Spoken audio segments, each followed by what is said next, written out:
So I'm here with Catherine Powell of Pure Cremation, answering your questions about direct cremations and everything surrounding them. So what makes a direct cremation different from a traditional cremation funeral? Well, I think it's important to start with what keeps them the same. You'll need exactly the same paperwork, whether it's a direct or traditional cremation. And of course, the cremation will take place in the same type of licensed venue, with the same care and respect that you would expect everyone to be treated with. Now, the difference being is the simplicity of it. That with a traditional cremation, you're arranging something face-to-face with your local funeral director, who will take care of all of the logistics and arrange the very familiar format of 30 or 40 minutes at the creme, with a celebrant to lead the service, and the cars, etc., that we're also used to. A direct cremation means that you don't have to hold the committal at the crematorium and the farewell ceremony on the same day or in the same place. You get complete freedom to uncouple those things. So you still get the respectful cremation, but complete freedom to say goodbye how, when and where you would like to. And a lot of families are embracing that as an opportunity to create something more personal on their terms. Okay, so would it be possible to go to the crematorium to say goodbye with a direct cremation? A lot of companies don't allow that to happen, but we do recognise that this is very important to some families. About 1 in 10 of the families we look after do want to have some time with the coffin quietly to say goodbye. And we offer the choice of doing that at a more local crematorium, because we have 51 venues that we work with. That'll be 9 a.m. Monday to Friday. They could come to our crematorium in Hampshire anytime, any day of the week. And we're even working on virtual attendance. Now, it's really important to note that this is not a funeral service. This is an opportunity to be together in the presence of your loved one. There's no funeral director, there's no celebrant, and no ceremony. But you can bring a reading or say some words. You can choose special music to play, your favourite pieces that remind you of that special person. You can bring flowers, but it's very informal. So how do the ashes come back once the process has been complete? So we always hand deliver the ashes back to a family. We know that some companies will use a courier, but of course that carries with it all sorts of risks of loss or damage to the container. We know that the post office will only allow a very small portion of ashes to travel through their hands. It's actually a prohibited item to send a full set of ashes by Royal Mail. And we use a special container. And most crematoria will use a plastic urn or a cardboard box. But I'd like to show you what we use.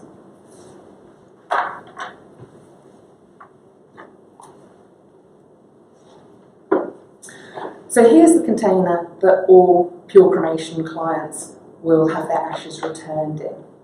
It's special because it's biodegradable, it's made from cellulose, but that makes it nice and robust for protection, but it can be simply buried in the ground if you want to. The other thing that makes it really different is this ceramic disc. So that carries the cremation number. So we put this disc on each coffin. It goes through the cremation process and we recover it at the end so that we can return it to the family as tangible evidence these are the ashes of your loved one. And whatever a family chooses to do with the ashes, they could simply keep this if they wished and keep it somewhere special. Okay. Now, all ashes, whichever crematorium you use, will come with the all-important cremation certificate. That will also have the cremation number on it, and you'll need to give that to a crematory, to a cemetery or a burial ground if you're doing something official with the ashes. What would your advice be to someone thinking about a direct cremation but isn't quite sure? This is a relatively new idea, so it's very important to have a think about what matters to you in terms of a farewell. Is it the traditional cortege? Is it the time at the crematorium? Remembering that may only be 30 or 40 minutes. Or do you want to do something that you have complete liberation and freedom to decide where, when and how that happens?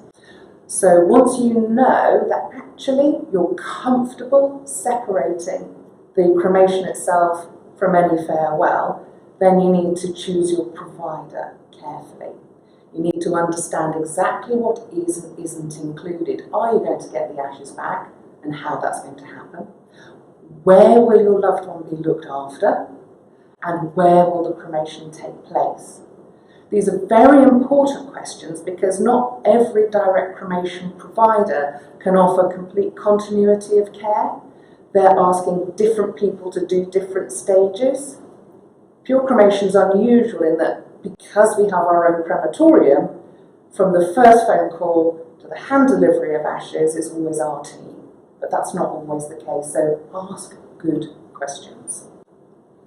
And what would you say is the biggest misconception you've come across with regards to direct cremations?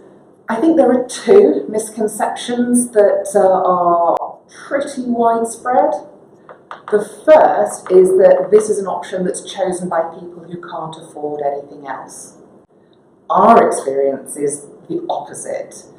This is chosen by people who could quite comfortably afford a traditional funeral, but they don't want that.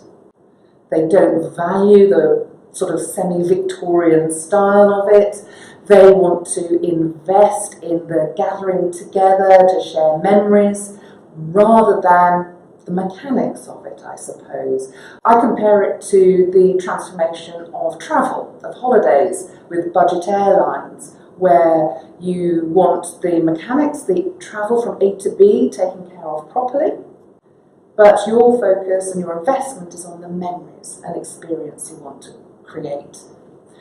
The second misconception is that you are deprived of the opportunity to say goodbye. This is not true. We do take care of the cremation, usually with no mourners present at all. Now that's sometimes hard for people to get their heads around, but that's fine if you've chosen the right provider who offers the level of care and respect everyone deserves.